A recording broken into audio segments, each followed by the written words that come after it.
嗨，大家好，我是坦平树。今天是2025年1月8号，这一期我们继续胡聊胡适、胡威还有胡一静老师今天这个沪指走了一个叫微型，也可以叫反转吧。昨天胡适弹了一小下，今天这个胡适是低开低走，然后下午又收回来了，全天探底回升，沪指盘中跌超1.6%，创业板指数一度跌到3%，午后在这个银行股、权重股的带领下又翻红，翻红之后又震荡分化，沪指涨了2个点，勉强维持一个红盘，深成指呢跌0.5%，创业板跌了将近1%。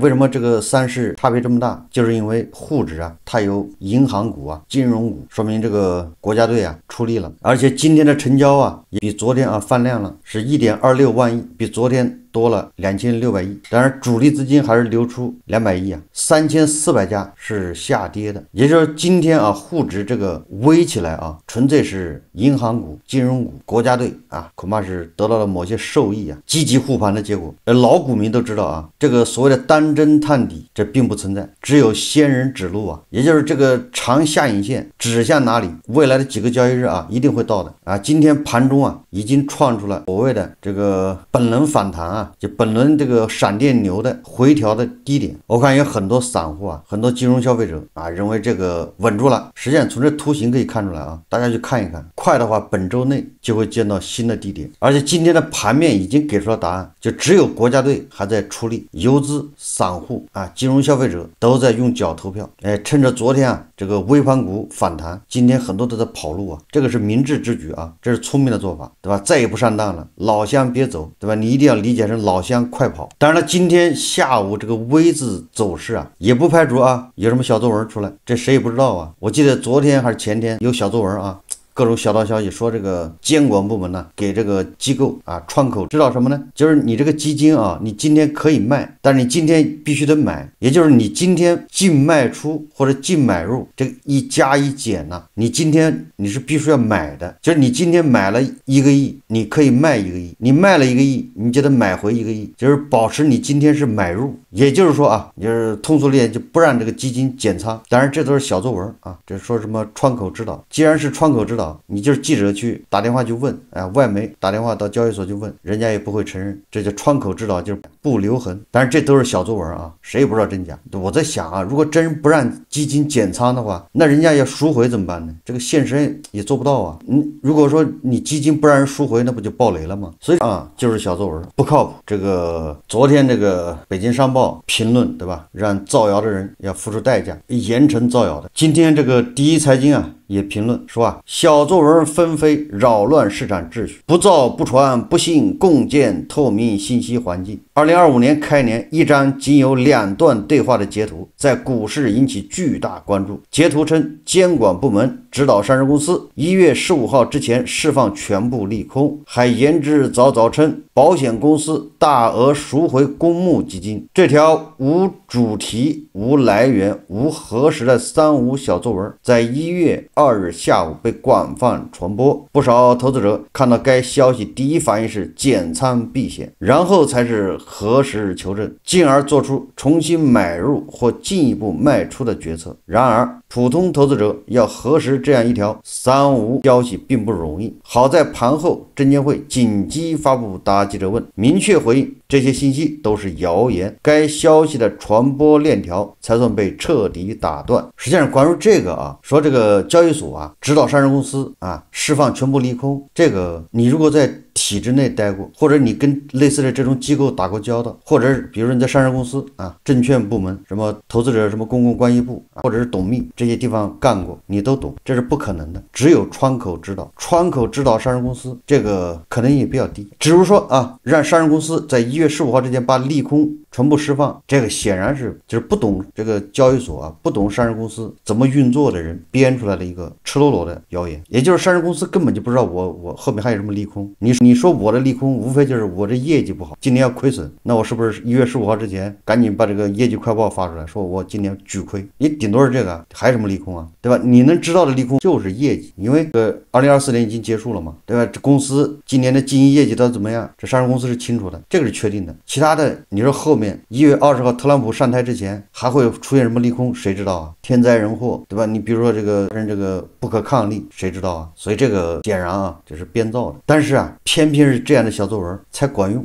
大部分这个散户啊，金融消费者他就会信，一信他就会形成这个羊群效应了。你不信的人也跟着倒霉，对吧？你说你不信这个，你相信这是个谣言，但是没办法，那股价已经暴跌了。开始，这个第一财经说啊，这并非小作文在股市首次作乱。2024年6月，就有自媒体称转融通疯狂暴富，难怪市场持续下跌。转融通6月12日一天新增 1.7 亿股。9月有网民捏造信息称，转融通数据全是造假，融券卖出量没有上限，做空无限筹码无限子弹。12月有网传消息称，数十家上市公司将被退市，此类消息引发投资者担忧，造成市场恐慌。伴随社交媒体多元形态快速发展，各类未经核实甚至被蓄意捏造的消息在各大平台时不时引起波澜。小作文往往以撩拨情绪、博取流量，甚至直接赚取利益为目的。无论是流量导向、情绪导向还是利益导向的谣言，对广大受众都是有百害而无一利。这其中，股市小作文危害更为直接，从最简单粗暴的股市黑嘴、盘后交易等违法模式，到近年来越来越隐蔽的散户消息，每一次小作文广泛传播，都给资本市场带来明显扰动，对投资者交易决策造成严重困扰。我觉得这个小作文啊，当然是要严厉打击。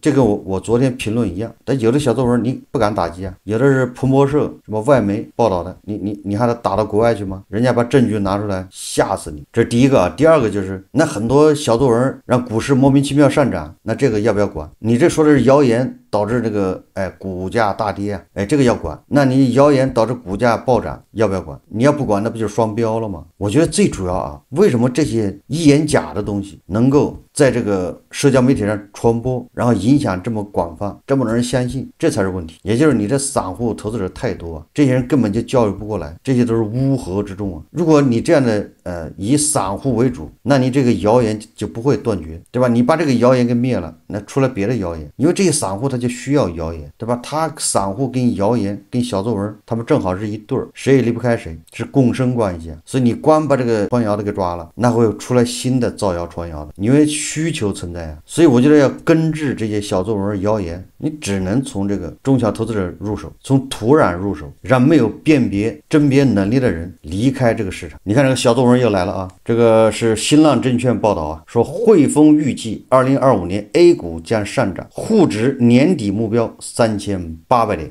这算不算小作文呢？说考虑到制造业活动复苏的萌芽、稳定的房地产市场和更好的盈利政策增长等因素，汇丰银行对2025年 A 股仍持乐观态度。汇丰将2025年底上证指数和沪深300指数的目标分别维持在3800点和4600点，看好受益于补贴的行业，比如家电和工业设备。3800点啊，那现在3200点，还有600点，将近20%的涨幅啊！这个汇丰是不是被谈话了？大家还记得有一只要上市的股票，要 IPO 的企业叫马可波罗吧？我们节目介绍过，马可波罗它主营的就是陶瓷啊，跟房地产密切相关。马可波罗上一次过会好像被否了，原因我在节目也介绍过。但是啊，今天有媒体报道啊，这个马可波罗又卷土重来 ，IPO 暂缓审议8个月后2次上会。1月7日晚间，深交所网站悄然挂出一则 IPO 上市审议通知，深交所2025年第一次上市委员会议将于1月14日召开，审议一单 IPO 上会，上会企业为马可波罗控股股份有限公司。这个马可波罗这个决心啊，这个毅力啊，简直令人佩服啊！就这么坚持不懈要 IPO 要上市。根据他提供的报表啊，马可波罗产品单价在报告期内持续下滑。这个虽然啊，咱们胡适啊是为了解决企业融资难，但是你说都是些什么企业在上市啊？一个跟房地产密切相关的，一个没有什么技术含量的，一个就是一个叫高能耗高污染陶瓷行业啊，它主要是靠烧啊。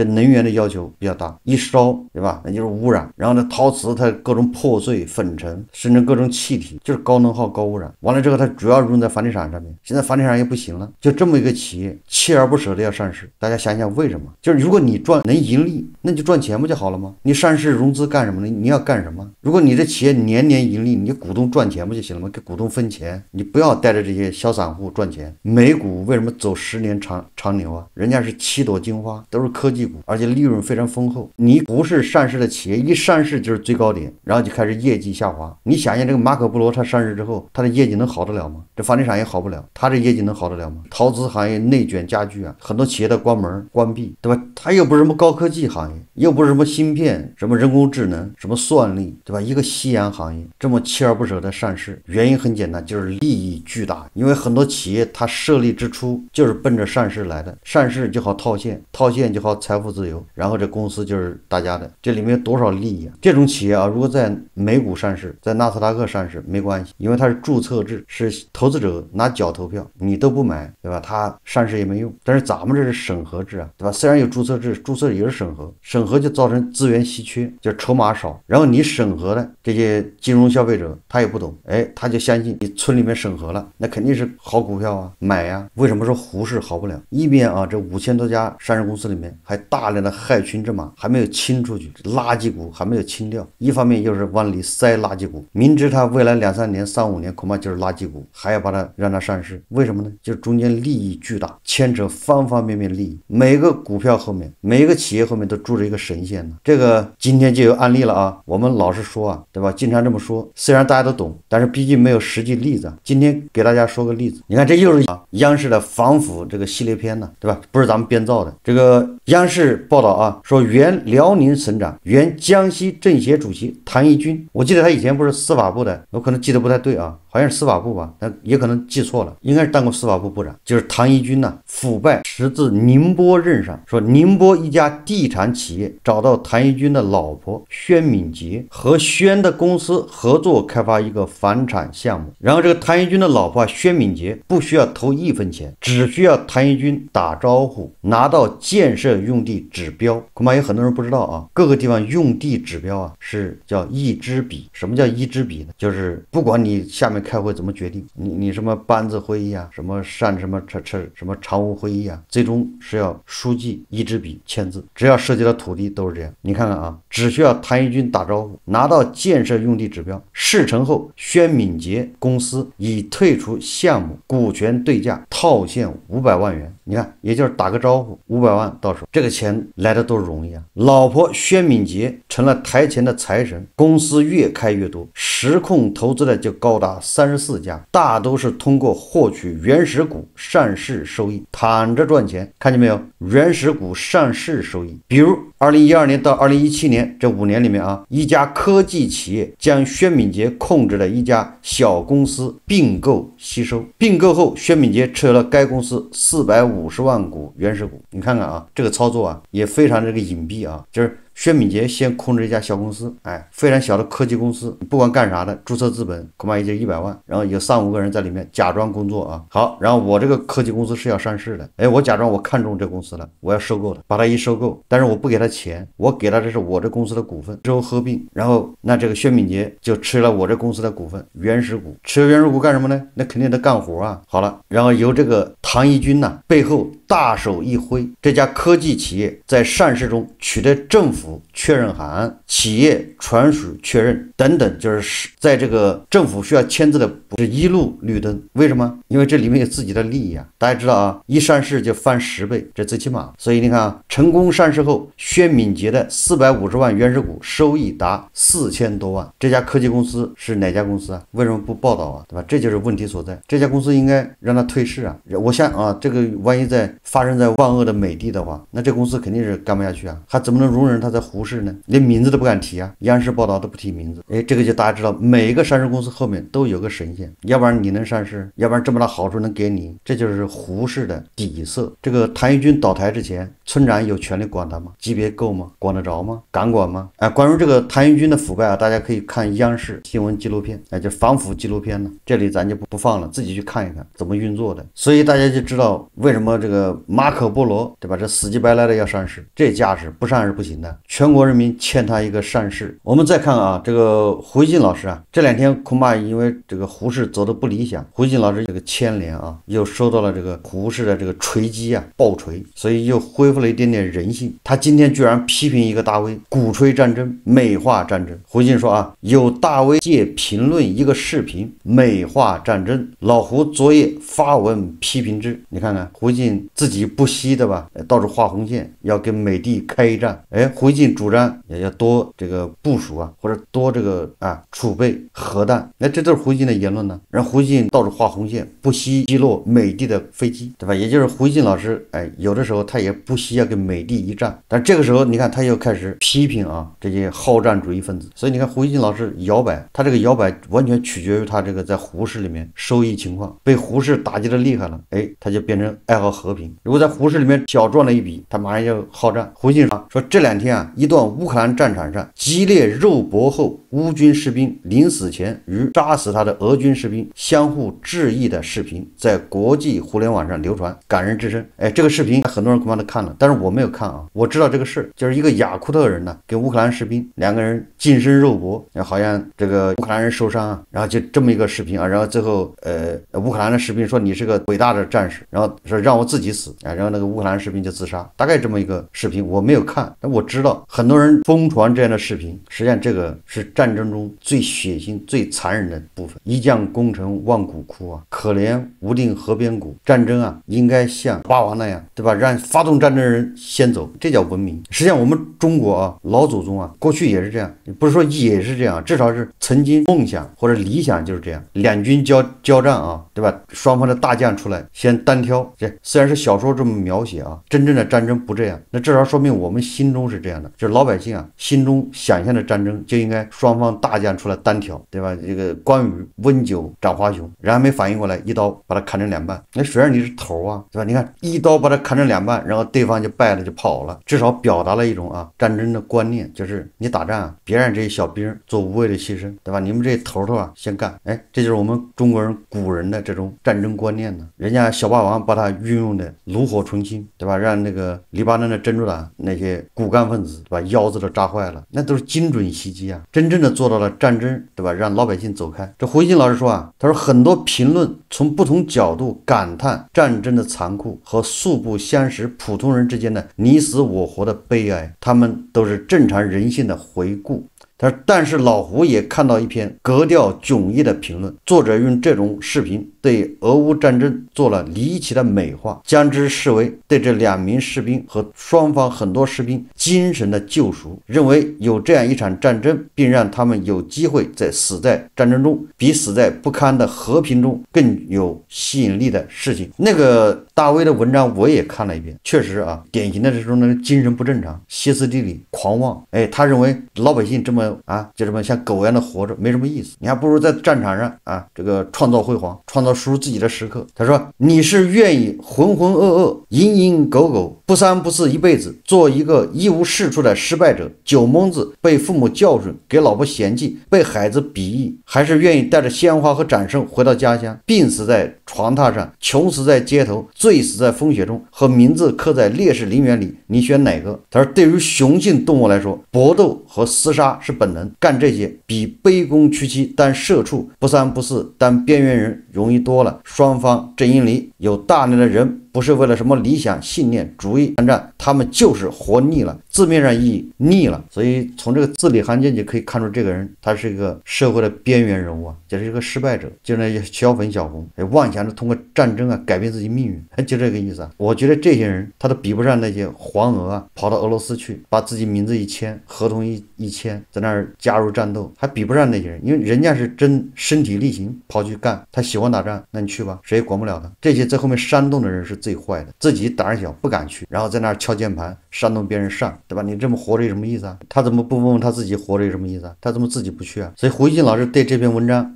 进行评论了。胡锡进说说战争的确有正义的，但他们都是因为保卫祖国、保卫自己所属的人民而被赋予超越个体得失的正面价值。但是人性是不需要战争救赎的，对于广泛的社会性问题，战争更不是药方。胡锡进还说啊，我们都不应该宣扬战争对普通人的好处。我相信做那种宣扬的人大多没有看到过真正的战争，延绵数十公里的难民队伍，完全打碎了城市街区。城市小区里1号楼和2号楼之间就是交火线，甚至一栋楼1单元和3单元分属敌对阵营。战区1公斤土豆要15美元，1公斤白糖要60美元。一颗导弹深夜打过来，几百米之外的人会震塌的从床上掉下来。他说这些场景恐怕他们没有见过，但是老胡见过。他说现代社会的老百姓为了精神救赎，为了人生道路上的改善和升迁，不需要也不应该通过战争的方式实现。战争离老百姓越远越好。你看看胡锡进老师突然一下变成一个正常人，呼吁战争啊离老百姓越远越好。他说战争啊是一些普通人的需求和救赎，我不能不说这是一种谬论。说老胡希望写这种文章的人是一时冲动，他对战争的真实态度并不像他在文章中描述的那种极端。也许是互联网喜欢尖锐表达，使那位作者错误地尝试了语不惊人死不休。在战争与和平的问题上，让我们都保持应有的理性吧。你看胡锡进老师只能解释啊，他在胡适啊又损失了3-5斗啊，一下恢复正常。这个大家也知道，网上这种叫嚣战争的人特别多，这个叫嚣战争叫得越厉害的人，实际上是越懦弱，是一个怂包啊。就是现在叫嚣打仗越厉害的，到时候真要发生战争，第一个投降的恐怕就是他，因为他不知道为谁打仗，为什么打仗，他纯粹就是因为日子过得不顺，随口胡咧咧，他没有经过深思熟虑，对吧？有个大学的校长也是网红啊，也是正能量，说了啊，如果谁谁打来了，对吧？我领着你们上前线，大家知道吧？网友就问了，你为什么不领着你自己儿子去啊？为啥领着我们去啊？我是来上课的。好，这期节目我们就聊到这里，感谢大家收看。如果喜欢我的节目，欢迎订阅转发，也可以在下方留言评论，谢谢大家。